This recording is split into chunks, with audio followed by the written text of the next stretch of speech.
Hey everyone, I'm Anxiety Offline, back again today for a quick video. I want to go over my 3 current favorite fingerboard setups. Tell you what parts I have on them, how they function, all that kind of good stuff. Don't forget, check out my website, anxietyoffline.com. I sell an array of fingerboard obstacles and supplies. Check me out, anxietyoffline.com. So without further ado, let's get into the video.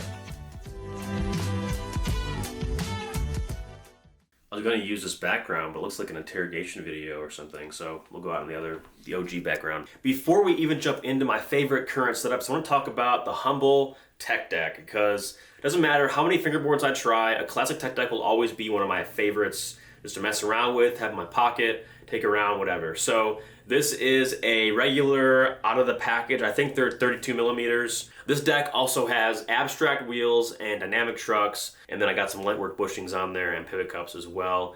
And if the kicks were like 2, 3, 5% higher, it'd be perfect for me. I almost want to get a heat mat, or I should just get a lighter out and maybe get a new one, just bend it into place. But if the kicks were a little bit higher, it'd be perfect. But overall, I like this deck a lot. It's one I'll just put in my pocket and take all sorts of places. Just always seems to function, really get along well. There's just something about like a plastic tech deck just shredding on one and getting a super clean clip with something that that's just a toy. I don't know, but either way, I wanted to mention it because it doesn't matter how many expensive fingerboards I try, a classic tech deck will always be a favorite. And even if you can't afford the good trucks and good wheels, just get some inverted kingpins and slap them on your regular OG tech deck. Like, you'd be surprised how good they function. So that right there is my tech deck. All right, so now let's jump into some more professional fingerboards, if you will. So this right here is my Prizply 34 millimeter egg shape. This one has 32 millimeter dynamic trucks, Redemption abstract street slim wheels, Lightwork OG and mini bushings. I have an OG on top and a mini on bottom. I also have Lightwork pivot cups and a very, very cool Fatties GT grip gap sticker on there, which also glows, which is very cool.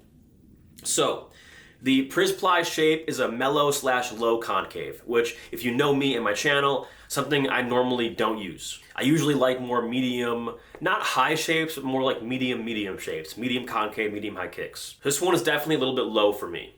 Now, even though it's mellow, it is still very, very capable. This one surprises me a lot. I'll bust it out for like difficult tricks and it will nail them first time. It's really kind of crazy. I think a lot of that has to do with the egg shape.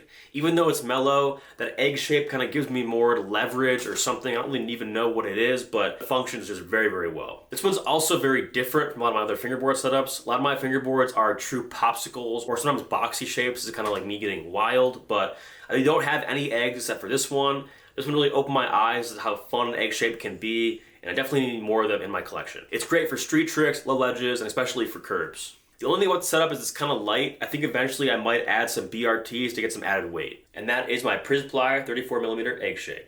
Next up is my TP Dex Plain Jane. So this is my 34 millimeter TP Dex Plain Jane. This one has 32 millimeter BRTs, 3.0s, Redemption abstract street slim wheels, Lightwork mini bushings, and FBS tape, which is my favorite. Now this one falls exactly into the category of fingerboard that I look for, which is going to be medium kick, medium concave. I just love the shape. It always seems to feel just really, really good. Even for odd tricks or difficult angles, it seems to always perform very, very well. For me, it has the perfect amount of kick height and concave. With this setup, I can pop super, super high, but I still feel precision when coming in for a landing. It's great for big drops and super exaggerated spots. Maybe you're ollieing or flipping off like a coffee table or something super high up. The deck has a very overall thin profile. For being so thin, it has a very nice, solid, heavy weight to it. One day I definitely want to get a custom Plain Jane. One of my favorite decks in my arsenal. Functions very, very well. Just an overall favorite. I think you'll like it too. All right, next up is my Balcony 33 millimeter Popsicle. This deck is an absolute monster. I mean that in a good way. So this is my Balcony 7-ply 33 millimeter Popsicle. It has 32 millimeter BRT 2.0s, Lab Legacy R rare white wheels, Lightwork mini bushings, and Balcony shop tape. So this deck also falls into that medium kick, medium concave category, which I absolutely love. This setup is absolutely perfect for me. I think if it had FBS tape on there, I'd like it even more, but I gotta say the Balcony shop tape does function very, very well. This setup is so good, it definitely deserves its own review video. I'm working on that, it should be out pretty soon. The weight is absolutely perfect. Even though it's 7-ply, the overall profile isn't super thick. It has a beautifully applied real wear graphic that's wearing amazingly. And I gotta say, the combination between a 7-ply deck and the Legacy R wheels just gives this thing so much pop, it's crazy. It has absolutely no problem with high spots or high obstacles. I love this deck and I break it out when I need the ultimate pop and precision. It flips absolutely effortlessly and it feels like it always just snaps back into place after I flip it. Beyond that, for me, this deck just feels super, super good. It's really everything I've looked for on a fingerboard. When I use this deck, it feels like an extension of my hand. It always does what I want it to, and it's great for learning new tricks on. Also, for me, it has the perfect amount of concave and kick height.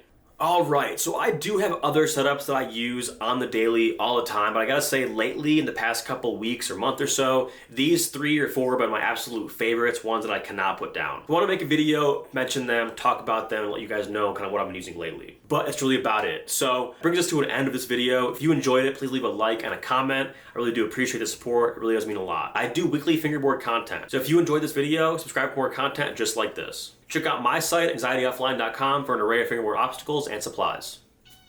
That was Fifi saying bye, and we'll see you in the next one. Thanks so much for watching. We'll see you next time.